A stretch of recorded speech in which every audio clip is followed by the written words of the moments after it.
Now, I'm not sure how many of you have experienced this, but in Melbourne we have a thing called trams. They're a magical vehicle that many of you might find exotic. It's basically like a train carriage that slowly trundles along a road, in the middle of the road, at approximately 15 to 60 kilometers an hour under the necessary speed limit, and does its utmost to avoid cars being able to overtake it. It often enjoys a route that goes along a basically one-lane road due to parking on the side, so that no one can ever conceivably overtake them, so long as the tram decides to trundle along at its much less than necessary pace.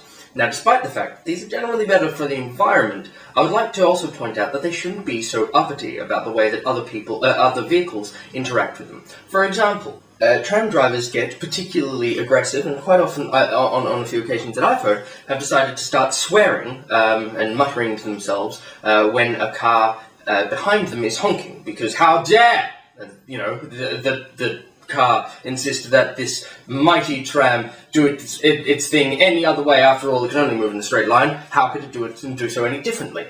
And then I realised that these tram drivers are the ultimate hypocrites, because they themselves decide to start honking at somebody if they themselves are not making a right turn, the more difficult turn for those who do not drive on the left-hand side of the road,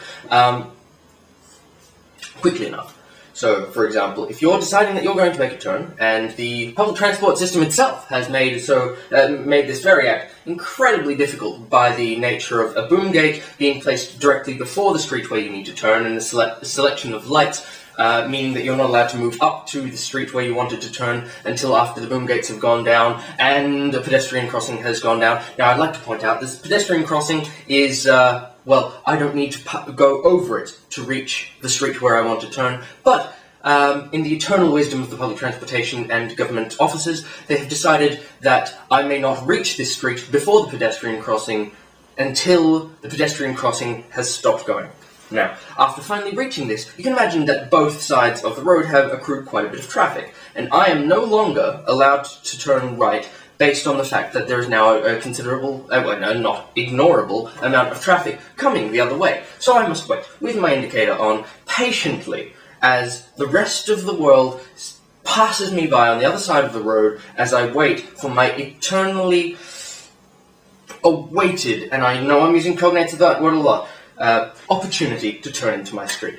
It is somewhere early in this process that the almighty tram driver behind me has decided that he is fed up with my attempts to turn into the street where I live, and that he's had enough. Obviously, he's not allowed to ram me, as that would be a contravention of traffic laws, so he has decided that the way to alert me to his discontent, his disapprobation towards the current situation, is to ring his bell. Now, I'm not sure if you know how infuriating it is to hear a tram bell ringing about something about which you have no capability to do anything, but it is not a particularly fun event. It's not an experience I enjoy, or would wish on anyone whom I like in any way. Brief reminder here that this is not coming from someone who is, an upstanding upholder of everybody's ability to travel in the right direction at the right speed on our roads.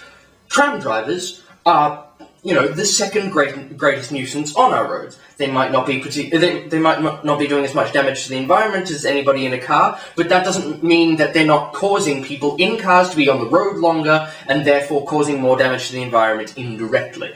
Now, the greatest nuisance on the road is, of course, truck drivers who decide that they have the power and the right to merge lanes despite the fact that there are other cars in the lanes where they plan to be, and that honking and trying to get the eye contact and revving engine of the person in that lane is completely inadequate. They still have this divine right to get into the lane. Not talking about truck drivers. They are the single greatest nuisance on the road, but they're not what I'm talking about. No, what I'm talking about is the people who see fit to make our driving experiences less efficient and a damn sight less tolerable, have decided that they themselves are sick of the other people on the road. So here is my ultimatum. If you decide that people on roads, in cars, is not the way you would like things to go, and you're a tram driver, you should be a train driver. If you think you can get away with not subscribing to Carpe Clunes, think again. And if you're not a huge fan of becoming a train driver, an alternate idea is that you could try being on fire.